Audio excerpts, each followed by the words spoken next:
John, I want to know what the future of sports media is. Sports media 2025. We have the exact right person to tell us. MoffettNathanson's Michael Nathanson. He's on for the whole pod. Let's get to it.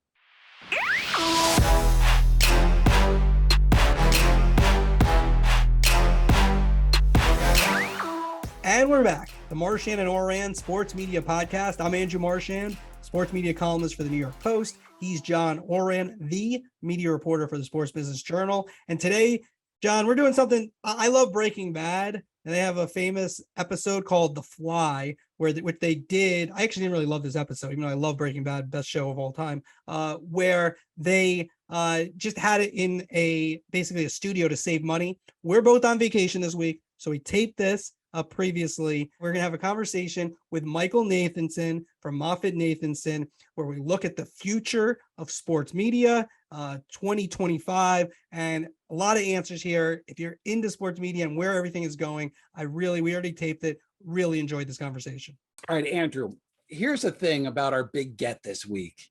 He knows so much about this business. I mean, I don't think you're going to hear a ton of disagreement today, because when you hear me spout off my opinions, they're generally based on what I've learned from Michael Nathanson. Michael, the senior managing director at MoffettNathanson, Michael, do you still call it a boutique? You're pretty big now, right? Yeah, we're owned by a company. We were bought. By the way, the kind words, I am blushing. I don't know if you can tell from my summer tan that I'm blushing, but we were a boutique, and now we're acquired by Silicon Valley Bank. So we have ambition to really grow our business to be more than a boutique. It's nice that you're blushing, but John basically just said that he plagiarizes all your thoughts. Exactly. That's a nice way of saying that. I don't have an original thought. No chance. Anyway, Michael, a quick background. You worked at Sanford Bernstein. You worked at Time Warner Cablevision. Last week, I described you as the most quoted executive on this podcast, I believe. Thank you very much for joining us. Why don't we get started, Andrew, as we always do, with who's up, who's down. Who's up? Who's down? All right, Michael, you're the guest here. We're going to let you start us off. It's the year is 2025. Who's up? Well, that'll be the first year of the new NBA contract that will be signed by Disney, Turner, Apple, Amazon. Who's up is Adam Silver. Your stories in 25 will all be about how great Adam Silver how great a job he did getting money out of all the industry players to make the NBA the most valuable league besides the NFL. It's going to 25 is the year of the NBA. All right, so we're going to go around the horn. I'll go next. I'm going to go Peyton Manning, Tom Brady, LeBron James. And look, I could do that now too. But I just think where you look where power is going in media, it's with these all-time legendary athletes who are building businesses that not only are they on the air, they're producing things, they're owning things. And you just talk about as conglomerates, they're all going to sell their t-shirts and clothing that we're seeing with Brady already. And so, I think we will see by 2025, these guys making billion-dollar deals to sell their companies. So 2025 is kind of like right now, it's a Peyton Manning, Tom Brady, LeBron James. I put, Pat McAfee also in that, maybe Stephen A, Charles Barkley. He'll be a little bit older, but still Barkley in that. The people who are the difference makers, I think it's going to be still very good to be them in 2025. I'm going to do who's up, and I'm going to make it Eric Shanks, who's still going to be with Fox Sports. And I'm doing it because he is not jumping in with both feet into the streaming world. So in 2025, streaming is going to be costing these networks still a boatload of money. And Fox isn't going to be encumbered by that. And people are going to look back at that decision not to launch a streaming service and not to spend all kinds of money on rights and everything associated with it. And they're going to say, Eric Shanks, you made a great decision. All right, so now we got Michael Nathanson here. So I want to break down some of this, okay? Let's just first go to the NBA, okay? You mentioned, the two incumbents in Turner and ESPN, ABC, maybe keeping the NBA and then adding either an Apple or Amazon or perhaps both. If that you don't see, do you see Could you see an NBC, a CBS, Paramount Plus, all those? Do you see them getting in on this, or they're happy with the NFL and the money's going to be too great to add the NBA as well? Our feeling is that TNT needs the NBA to maintain their affiliate fee structure. So TNT needs the product.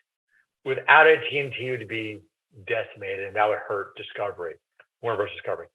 No one else has that business need. It's almost like with ESPN and the NFL, two cycles ago. You can't outbid the incumbent when it comes to the NBA in linear. So it goes to the incumbent. But it really is based on the fact that Warner Bros. Discovery is leveraged to cable networks, and they're leveraged to sports. And the biggest sports right they have to renew is the NBA on TNT. Well, what I found interesting about your answer, Michael, is that you just casually threw in Apple and Amazon. How do you see, based on what we know right now, how do you see that? I know they're circling. How do you see them in 2025 with the NBA? Well, John, I'll admit that I don't know much about Apple and Amazon because what they're doing is so below the surface, right? It's hard to understand what the benefit of sports is for both Apple and Amazon, right? We don't know. Amazon puts Prime into a bigger package. So we don't really have a great look at the P&L of Amazon Prime. But Mike Hopkins, who runs the video, came from Fox. He knows about the sports business. I think they see the ability to really disintermediate the bundle by going after sports. So I wish we had the same type of analysis we could produce on Disney and Fox, just looking at an income statement, a cash flow, and here's the return on invested capital they're doing for sports. For Amazon and Apple, it's below the radar, but you would think the real mark they have to make in this business is by going after sports. That they're, you would say at this point, entertainment spending has not really moved the needle for Amazon and Apple. They've really not been able to differentiate their services, but going after sports and the large checkbook they have, John, will really put them in a different place, right? So we don't have much proof or evidence of why, but it just seems logically that's where they have to go to kind of steal some more share from linear TV. What always confuses me about this, Michael, and one of the reasons why I'm a skeptic about them is, what is the business case? I mean, if I'm a sports league, I would be terrified. I take all that money going up front, but then if you make the bundle less effective, like they're not going to be those bidders. And these are for-profit companies, Apple and Amazon. Yeah. They have to make money off of this. How can they do that with the price that sports rights are right now?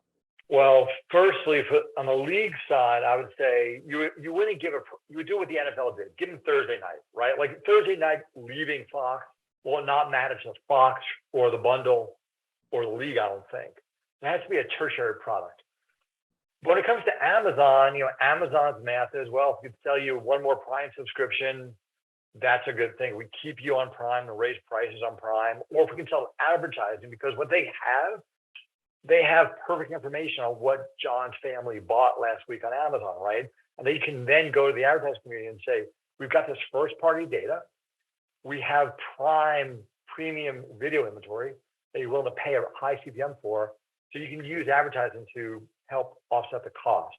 But their math is different, John, than the Fox math or the Disney math. And that's, our view on streaming. And one of the risks we see is that you're competing with companies that don't have the same P&L. When it comes to Apple, they could say, hey, if we sell one more phone, by having it doesn't make sense to me that they should spend all this money on entertainment content, but it's a rounding error for them. That's the problem when you're trying to line up the logic that you have, like both you guys have in covering this industry with these new entrants, right? Who don't have the same math. And now we have this as a topic, John, for a little bit later.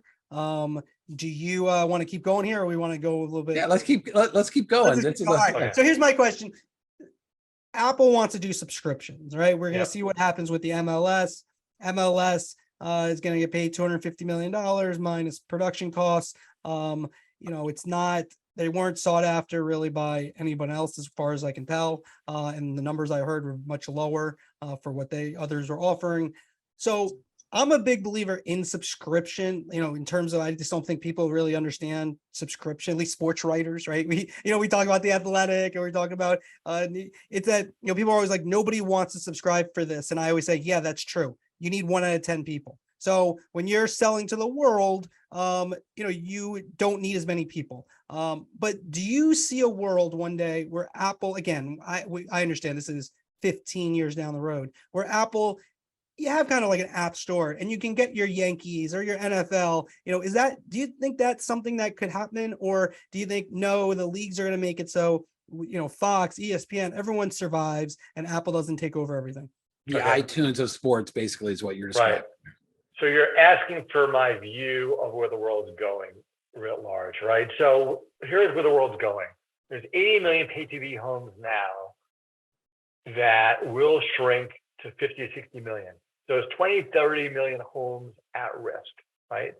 The core 50 to 60 million subscribers will be there for the prime grade A, NFL, NBA, playoffs across every league. Like the owners of the bundle, the sports leagues, sports rights owners, and the distributors need the bundle to remain a core sports bundle. It has to. What I worry about is when I see Peacock or Paramount take the NFL and put it over the top, I think to myself, that's kind of crazy, because why do you want to take the NFL and make it non-exclusive, right? I think the Fox strategy and Disney strategy of keeping it in the bundle makes all the sense, because the only thing the bundle has is exclusivity of sports, right? To your question, Andrew, is eventually secondary and tertiary sports will have to go subscription a la carte, because there'll be a squeezing out of the P&L of the ESPN or Fox Sports. Fox Sports and ESPN and Turner can't afford everything that they have today. They have to make some choices. The choices have to be MLS and below in terms of like the types of leagues. Those will go subscription streaming with a much more targeted list. Probably the economics could be better. We have a subscription model at our firm. It's actually a good model. But I think what you're asking me is that if you're the rights owners and the leagues themselves and the distributors, you have to think creatively about what the bundle looks like 5 years from now. 50, 60 million homes. Sports has to be exclusive in that bundle. And again, the worry I have is that as media executives want to get the Netflix premium, they're trying to get subscribers and they're using their best sports content just to do it. And I really worry about that, because that could accelerate the demise. And that would then mean that the bundle itself has nothing exclusive.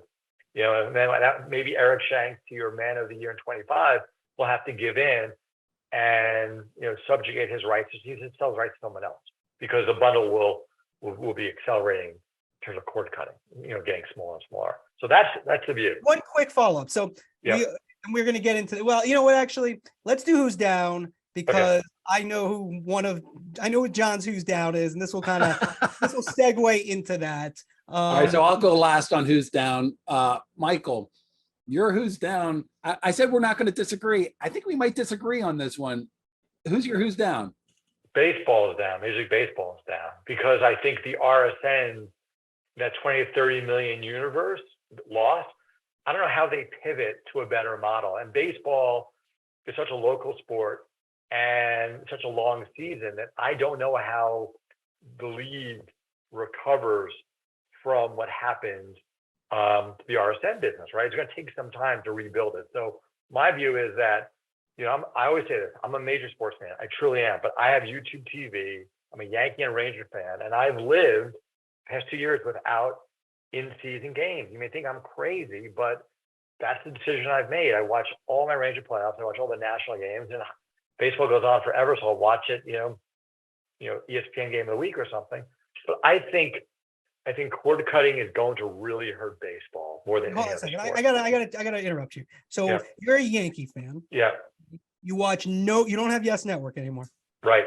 So I think, how do you consume I'm sorry to interrupt you, but how do you consume the Yankees as a Yankee fan?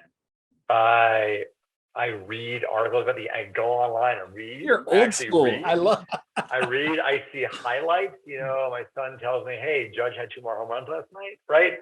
But by the way, I'm busy. I'm a busy person. I don't have 3 hours every night to watch the Yankees. Right. I listen to the radio on my home. Right? Yeah, I was gonna say, do you listen to John and Susan? Yeah, totally. No, because I think it's actually, I have another friend, again, I don't like to do this because you do this for a living. So, this is like foolhardy. I hate when like TV executives say to me, like, my son did this. It's like, Exactly. okay, great. That's not really a sample size. I mean, Right. yes, it's good that I'm not saying you shouldn't. Focus group pay of one. attention. Yeah. Yeah, Yeah. I don't think you shouldn't pay attention to your family and that type of stuff. But I will say though, that, and this is, I think, what kind of the bigger picture, that if you teach people not to, that something's not as important, they'll listen to you eventually. And I do Yes. think when people are making this, so they've kind of teaching you that because of what cable and streaming are doing, that it's not important. Now, here's I'll let you, since you were like totally enthralled with what I just said and sound like you're going to make me sound smart and agree with me, I'll let you go, but I have a follow-up. Don't do I it. think Don't take once that bait. No, I think once you subscribe to a YouTube TV, which I have, I cannot imagine going back to a pay TV model that existed. And my whole family fought me on YouTube TV, and now they think it's the greatest thing. So the value of YouTube TV has risen higher than the value of missing the Yes, having the Yes network, right? So that's how I look at it. Like to your point, the trade-off I made is I don't miss it. If I didn't have YouTube TV and had Fios or Cablevision, I'd be very unhappy with the product, even with the Yankees on it, right? So to me, it's the delivery of the content, and streaming YouTube TV is so much better than anything I got in the old world. Okay, let's do, John, do your who's down, because Yes. I want to segue, because this totally segues into my next question in terms of what we're talking about here specifically, but also it just, I think, works all together if you say your who's down now. Well, so actually, I do agree with Michael Nathanson because I think MLB is actually very healthy from a national television standpoint. I think that Fox has a long-term deal. ESPN wants to remain with them as well. I think there are enough bidders out there. Apple is testing it. Peacock is happy. My who's down, surprise, surprise. My who's down in 2022 as Chris Ripley, who overseeing Sinclair. My who's down in 2025, Chris Ripley, who Sinclair RSNs, the Diamond Sports even exists then.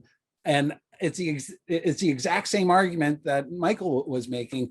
I don't know. Actually, I do see where this is going, and where it's going means a lot less revenue for all of the teams because there's still a lot of value to local sports rights. A ton of value is there. It's just that they're moving from what provided the most. Can you imagine getting people that didn't even care about sports to pay for sports? It was an incredible just system that was created that built all of this value, and that is disintegrating through the RSNs. Especially 12 months a year, right? 12 months a year, you're paying for something that you're not even watching 12 months a year, right? It's incredibly good. It's a great model that you can't pivot to in an easy way. And so here it comes to my question. I want to hear about the Nathanson family, but I'm more interested in your overall view of things. So Nesson has their $30 a month direct to consumer. They're going to do that with Yes. They're going to do it with SNY. I think if you watch their games, you don't have access to them, but they have this humongous Yes app thing in the corner, which is obviously on purpose because they want to drive people there, because eventually they're going to take that direct to consumer. They have Yes, for example, is in business with Amazon. They're part owners with it. Sinclair's part owner. So it'll be interesting to see how that shakes out. My question for you is twofold. Number one, where do you see that business? Is there a real business? I mean, there's a business, I'm sure, but a business that can replace, like, how does that work in terms of the Nesson $30? Yes is going to do that. The regional sports networks, they're going to go direct to consumer in some form, I believe, but while also being on cable. $30 is a really high price point. To me, the sticker shock, and not the sample of one, but if you look at the evidence of like Netflix has raised prices, all of a sudden they raise prices high enough. Their highest point is $19.99, and they've stopped growing, right?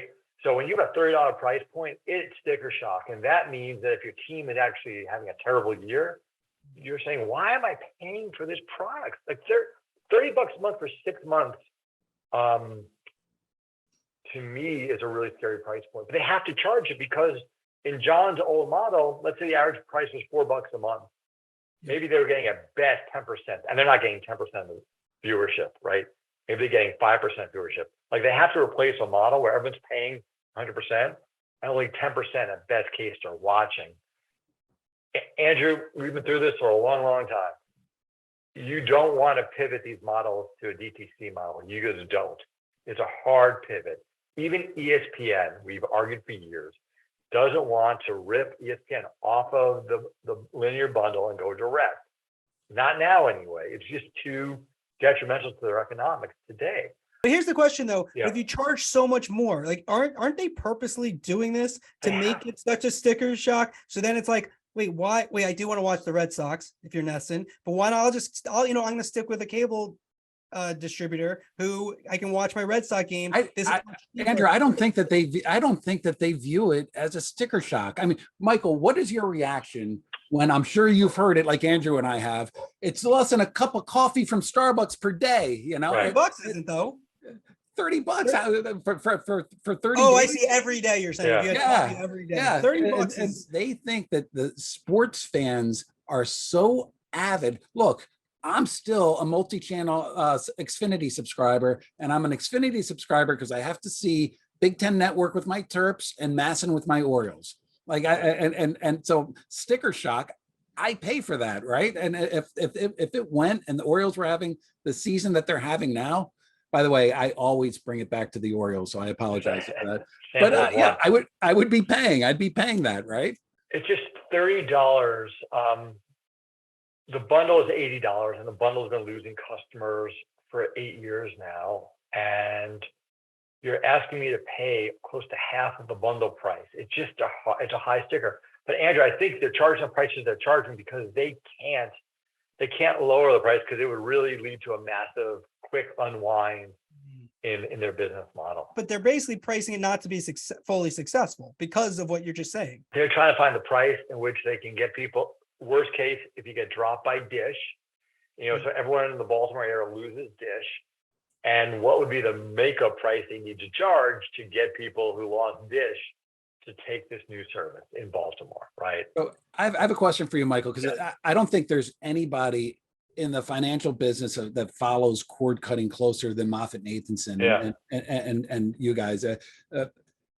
You don't see it going to zero, right? We don't see the world going to the world. No, the bundle will exist between 50 and 60 million homes unless the rights owners leak their best rights over the top.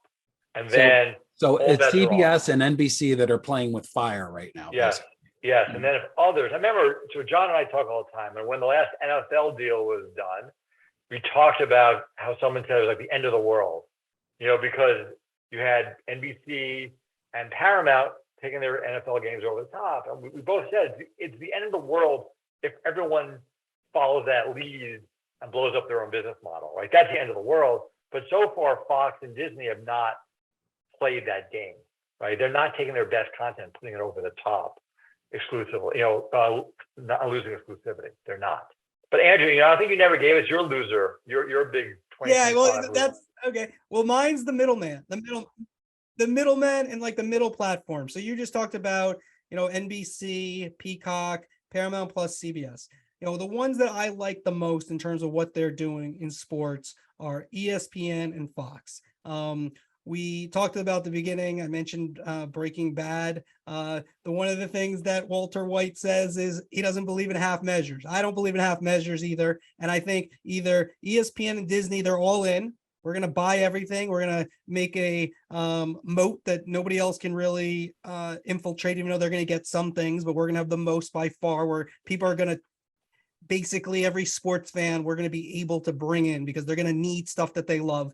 And then Fox, as John said earlier, I just like them in terms of they're zagging where everyone else is zigging, and they're going to see where the streaming business goes. So I like those two. I think people in the middle are going to have trouble. I think you see that also on the talent side. If you're in the middle, that's not, again, you can make a nice living, but there was a time at ESPN where you can make a really nice living. Now it's going to be the Bradys, the Stephen A's, the top people will make a lot. And that middle class. And I think for sports rights, for leagues, the same thing. The high end, the NFL, of course, is going to make their big money. I think the streaming is good for low end. Let's say you're an Ivy League, which, you didn't have the coverage that you once did, but you're an Ivy League fan who lives in California. Now you can probably watch all your games with some service. I think maybe ESPN Plus has the Ivy ESPN League. Plus has the Ivy League, right? So, So I have a question for you, Andrew. Yeah. So are you?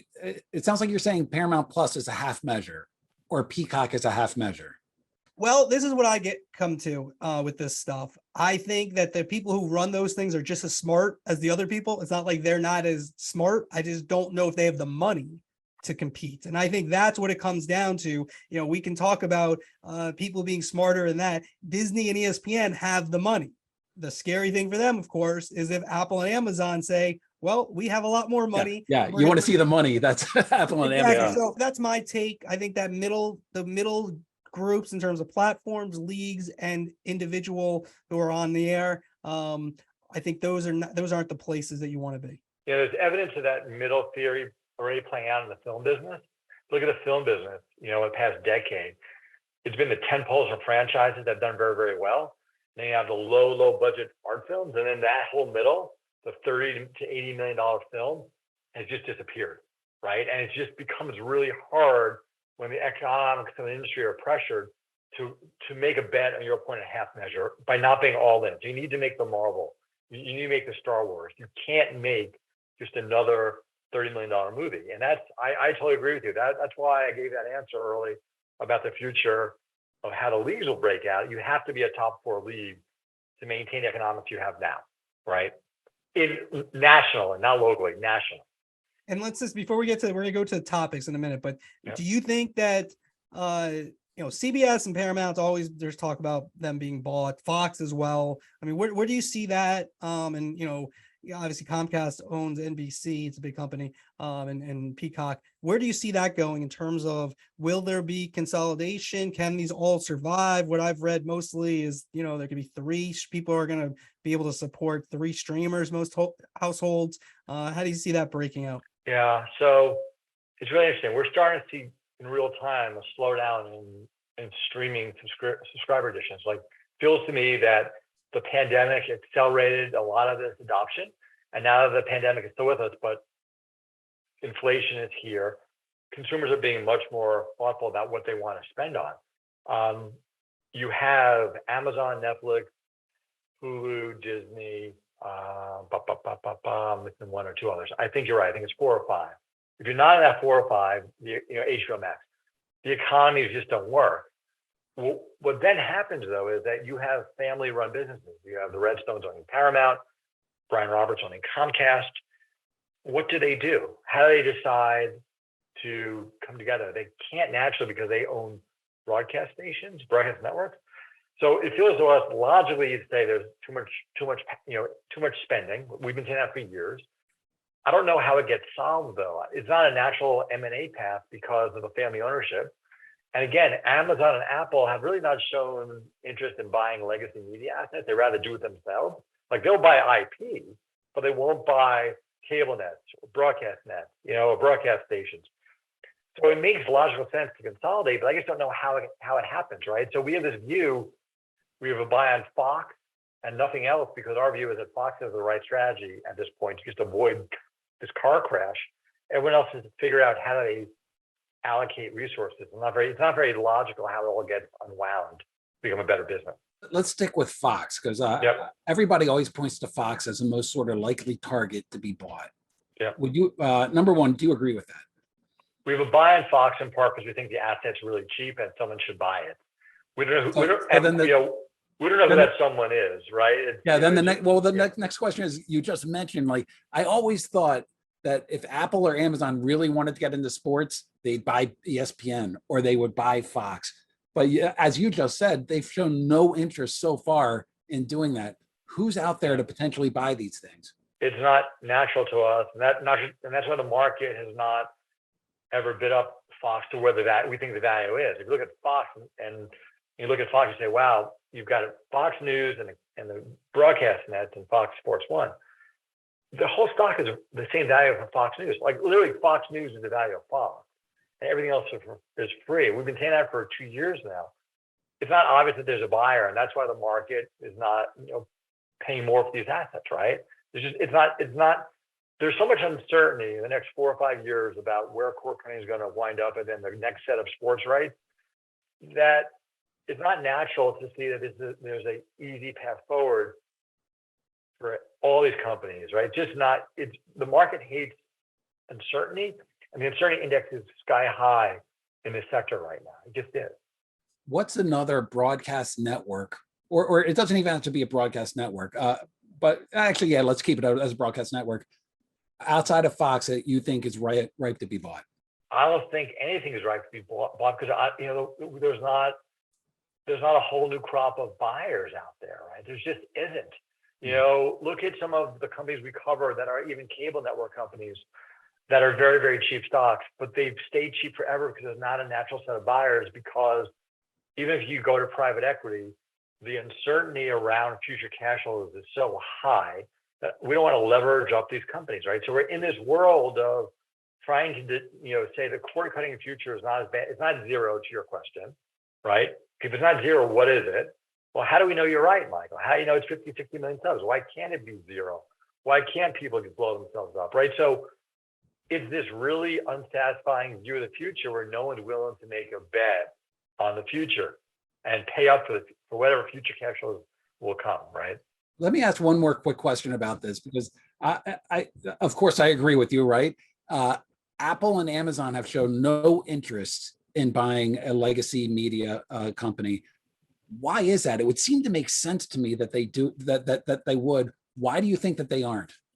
Because Netflix has grown to 220 million subscribers by never buying a legacy media company, right? Look what Netflix accomplished without owning a physical studio, without buying a library. It's remarkable. So why would you want to go a different direction? You can do this yourself. It's all self-help. Just build over time, right? And why do I want to acquire someone else's business model? Let me do it myself, right?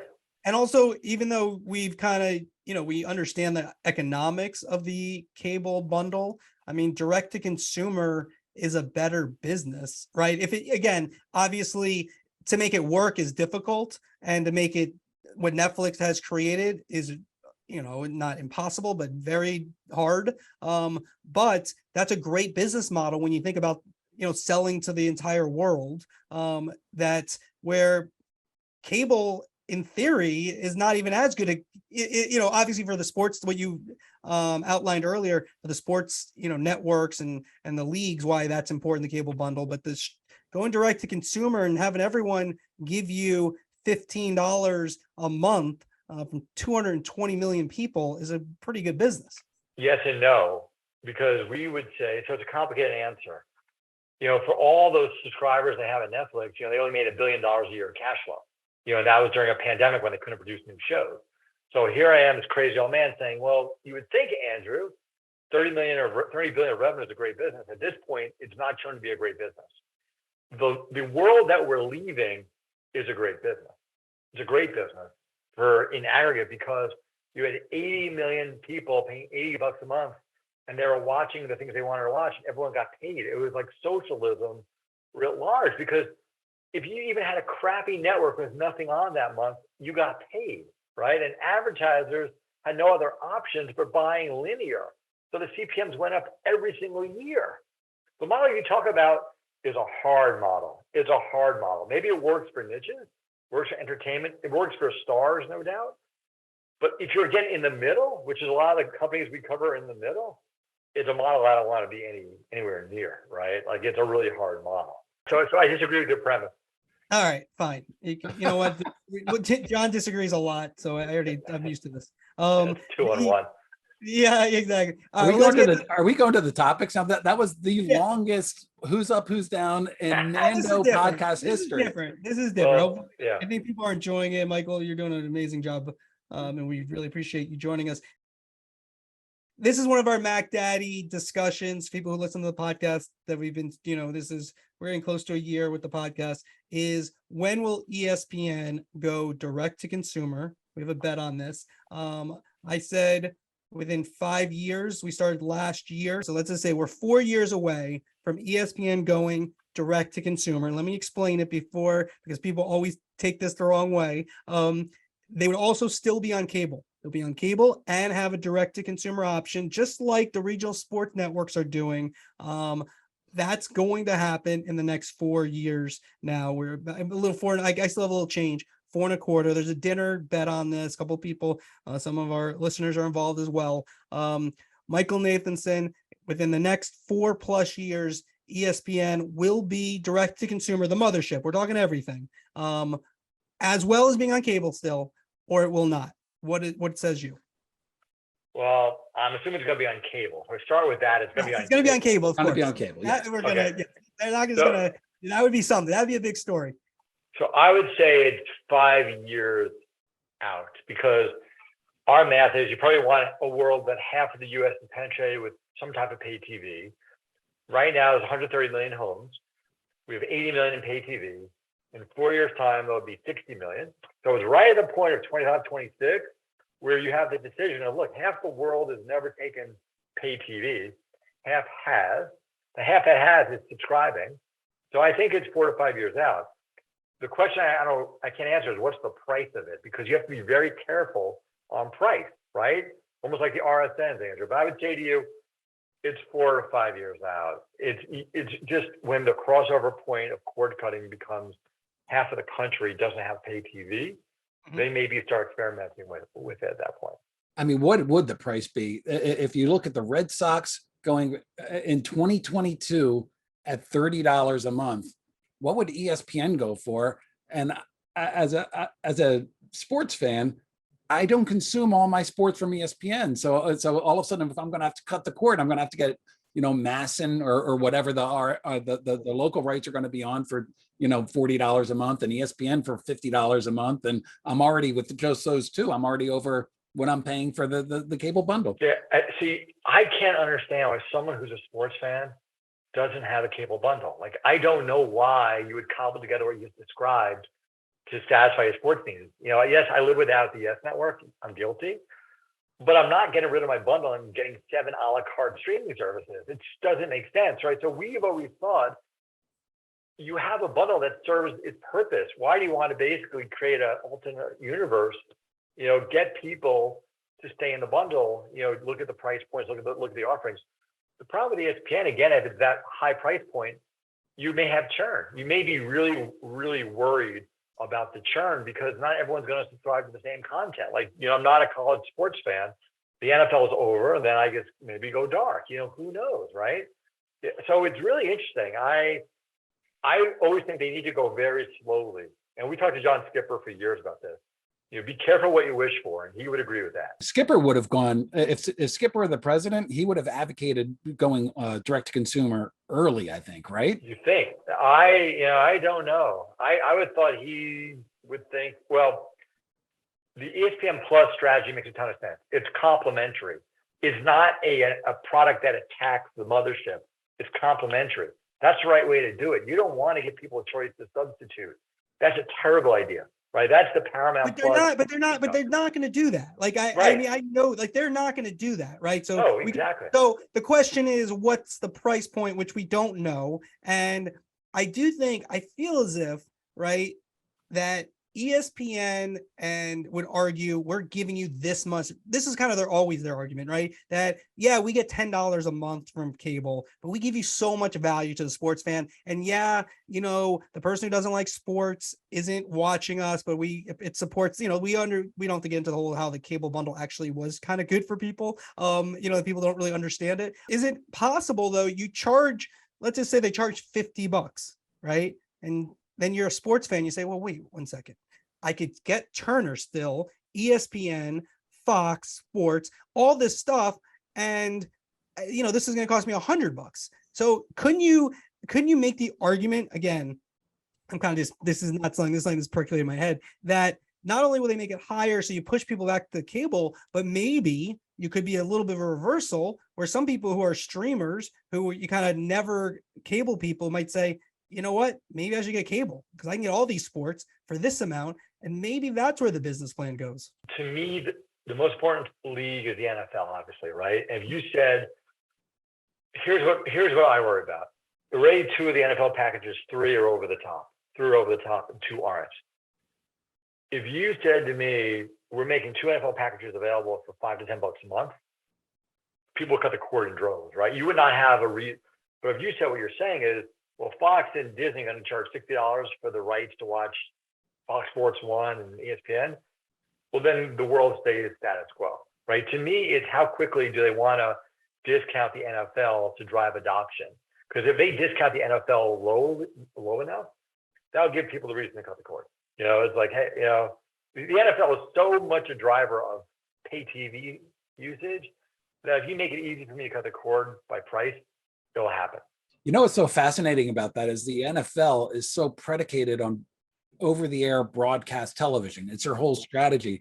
In 2031, I can watch on free broadcast TV and NFL games. That's a strategy. However, you're right. It is totally driving the cable bundle. Even though it's all you need is an antenna to put on your roof, and you see a good selection of games. Right. So, Andrew, your question to me is the question on pricing. We don't know the answer to that, but that is really important, right? Because if they price it low enough, it can really unwind the bundle. Then it will force Fox to do something because Fox will be the odd man out. If they price it high, I'm not worried about the bundle, to your point. It's like, so I want to understand what they're doing. And how does it play into they're creating their own bundle, right? They have Disney Plus, they have Hulu, and they have ESPN Plus. And so, obviously that does seem like where they're focusing their energy on. Let's get people into this bundle in this new ESPN, Plus that, like you said, is extra, and it doesn't really go at the core business. It gives you some games and some good games and some good events, but it doesn't give you the main events, the Monday Night Football, etc., that they have, college football as well. Does ESPN? I think the problem for them to put like a full ESPN as part of a bundle is that the price would be way too much, right? You can't do $19.99 for a bundle, right? I mean, or like where do you need to get to? But could you do $29.99 with a bundle like that, or no? It's still, the math doesn't make sense. It's just sticker shock. When we did the survey work at our firm looking at skinny bundles with Altman Landry, now Altman Salon, for a bundle of 40 channels, consumers wanted $40. That was in their mind. Hey, $40, 40 channels. The closer you get to like 29, 30, 40 and offer 3 or 4 services, you tap people out, right? Not everyone's going to pay that level of price for a bundle of 3 channels. I guess, but doesn't the bundle kind of change though? Because like ESPN, for example, like we talked about earlier, they've created a moat where they don't have everything, right? They don't have everything, but they have most everything, right? They have NBA, they have NFL, they have baseball, they have hockey, they have a lot of soccer, not necessarily the best. They have some of the best soccer, but soccer, so there's so much soccer. They have a lot where I do think there's again, people at the moment when don't really even realize, most people don't realize they're even paying directly for ESPN. They just feel like they get a cable bill and okay, ESPN's on there. I do think when you have all those things. But Andrew, all those things that you mentioned, if I'm an NFL fan, I'm going to have to get multiple services. If I'm an NBA fan, I'm going to have to get cable. But then you're back to cable. No, well, that's exactly our whole point. If you're an NFL fan, why am I going to? If they price it low, I'm going to cut the cord. But they're not going to price it low. Like, look, here's the thing. We all know, okay, this is one of the things, like when you cover this stuff, 80% of these people are smart. I won't go to the 20% I think are not smart. Okay. I have said it before, but I won't say it right now. Just 2025. They're not in the business anymore. Come on. Let us. It's not nice. If there's like a reason to take that shot right now, I would, but there's no reason just to throw a grenade at somebody for no reason. But 80% are smart. So they know, like what you're saying, right? They're studying it just as well, as you are, in terms of, where they look. So they're not going to do that, right? They're not, again, I mean, they could make a mistake. Don't get me wrong. I mean, it's possible, but most likely they're not going to do it. But I do think they're going to go direct to consumer to reach those people that they can't reach. And if you're still on cable, it's all ancillary then at that point. Like you have no choice because there's no way to reach those people. And the more we talk about it, I think maybe they'd make the price point really high so people stay with cable, and maybe this cable bundle, we're talking about this in 2040, because I do think these things always have a longer tail than everyone. I left ESPN on my own accord to go back to a newspaper. Not that I thought newspapers were the future, don't get me wrong, but they're still around. We actually just had a great earnings call. And so it's like they still have businesses. It just doesn't, obviously overall newspapers aren't doing great, but there are businesses there. And so the idea that cable is going to go away, I'm with you. I don't think it's going away anytime soon.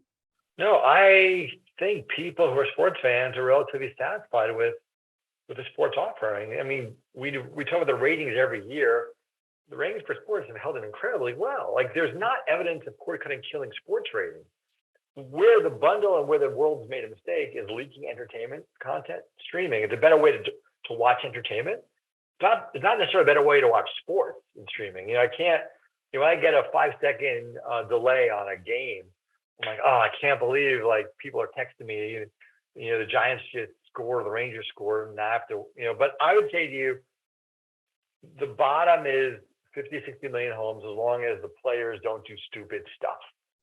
Meaning that it's 50, 60 million homes. That's what it is, and it's older people. But I have a lot of young, I won't do the survey of 5, but as long as you make it harder to get sports a la carte, the bundle has a good value. Just make it harder. I'm a big believer in the focus group of one. I hate that my kids are aging out of that focus group. Michael, I've been looking forward to this ever since we started talking about it. This is going as well as I could expect. So we could go on for 2 hours, but I do have to ask you about Warner Media, Warner Brothers Discovery, because Turner was taken over by Zaslav. Zaslav came in, big sports fan. Everybody I know in the sports media business is like, here we go. And they have been deadly quiet. The Big Ten rights just came by. They were not involved in the Big Ten rights. The, Formula One, they were not involved with that. Any of these big soccer leagues, they're just not involved. What do I read into that? They have a lot of leverage. And their priority is driving cash flow and not adding more sports costs if they don't need them. Their biggest cost will be going forward will be the NBA. They have to get the NBA signed up for TNT. He may be a huge sports fan, but that doesn't really matter. He needs to drive. The company is highly leveraged. Their one core business is cable networks. Cable networks are facing the pressures you're well aware of. So he has to manage his costs, and he can't overpay for sports rights. And basically the world he sees in front of him is the NBA, baseball, hockey, NCAA. That's his hand. And I don't think he's going to deviate from that hand. Internationally, which we don't talk about a lot, the question is, what does he do internationally? There's a bunch of rights there as well, including the Olympics, right? But I really don't think he's there to invest and lose money in sports. That's not his MO. He has to become more rational. Of those 4 sports that you listed that he has, does he prioritize those, or does he have to keep all 4 of those? NBA, because we think the NBA is really tied up to Turner's economics, TNT's economics, and he needs to maintain the NBA.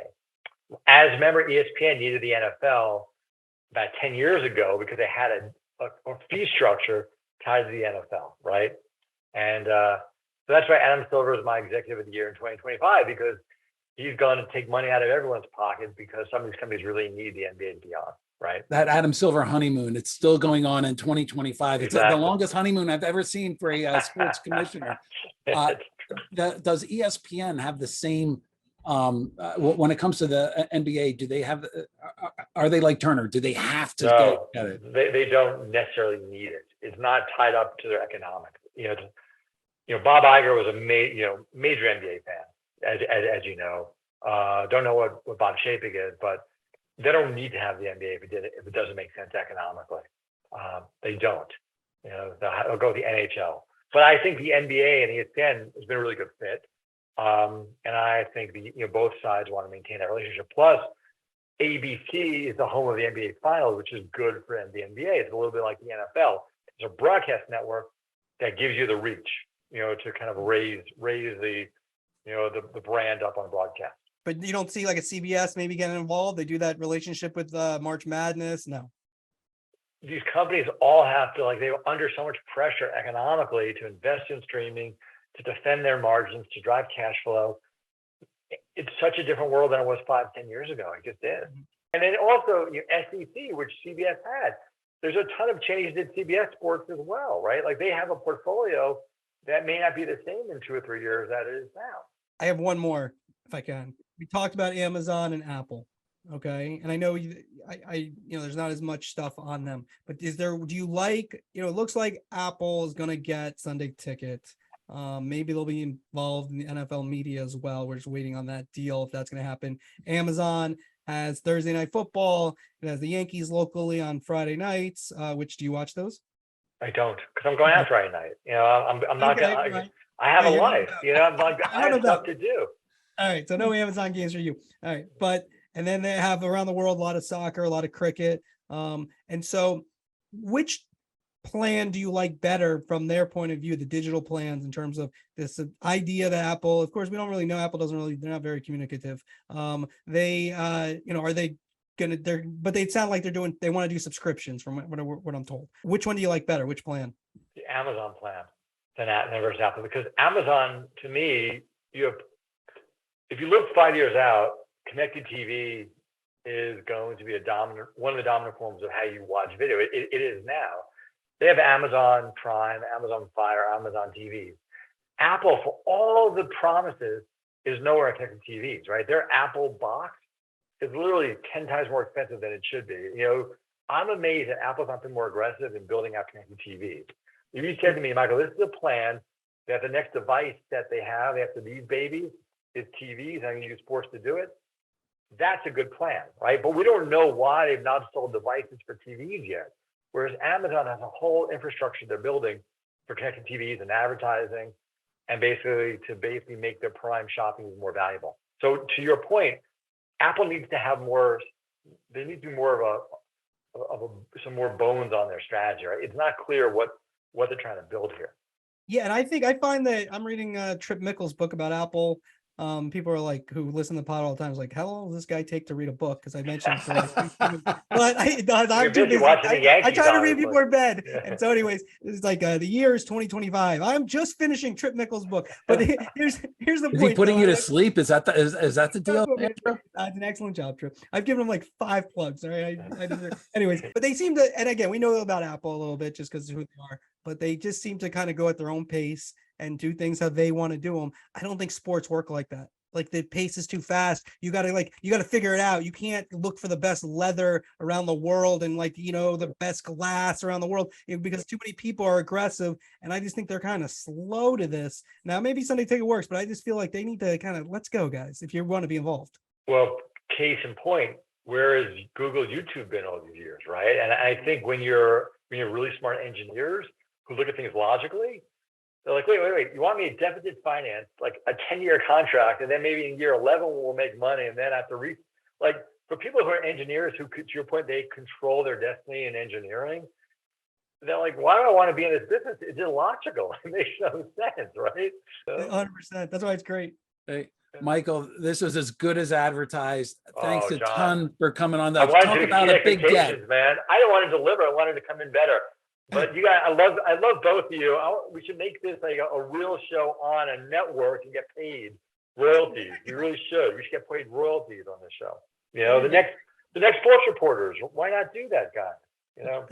Let's see what we can do. We're trying to make this a success. But listen, look, we have personalities that are made for print, Michael. I swear. Can I tell you what? People. People love the work you both do. Like our clients send me things you guys do. Like. Even though you're not Wall Street folks, in terms of how you think about yourselves, your impact on Wall Street is incredibly high. It really is, and that's a compliment. That's not being a put down.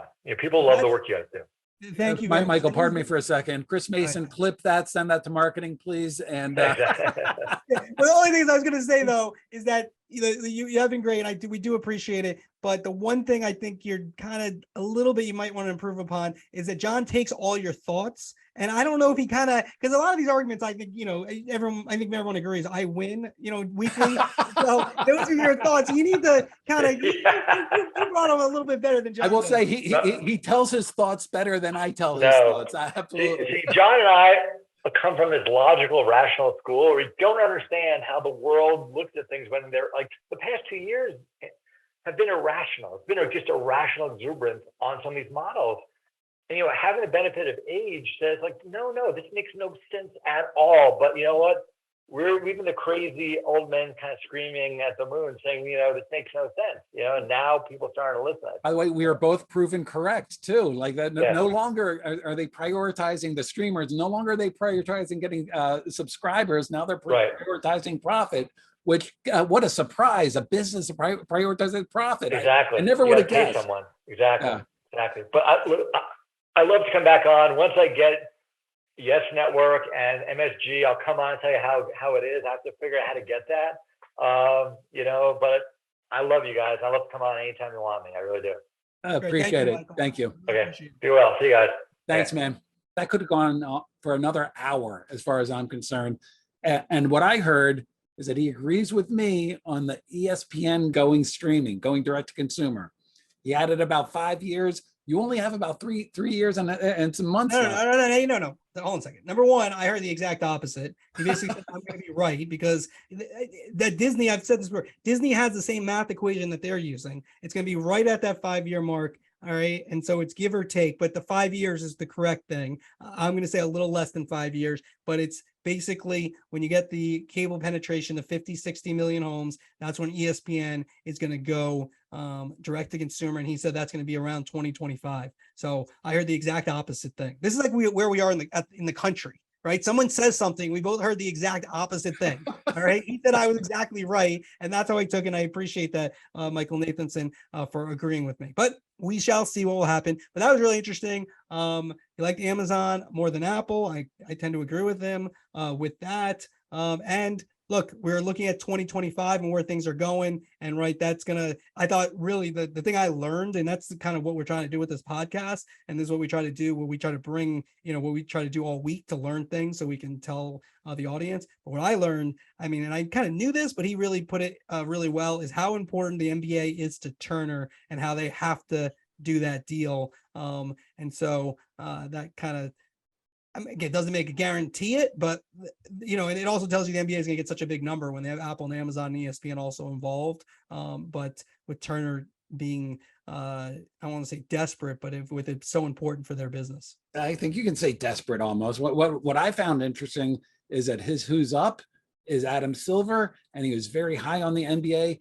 even though, as he was talking about it, CBS isn't going to bid most likely. NBC's not going to bid. Fox not. It's for the incumbents and for the deep-pocketed streamers, and the NBA is sitting pretty. Yeah, 100%. So listen, we want to hear from you. No call of the week because it's a special podcast.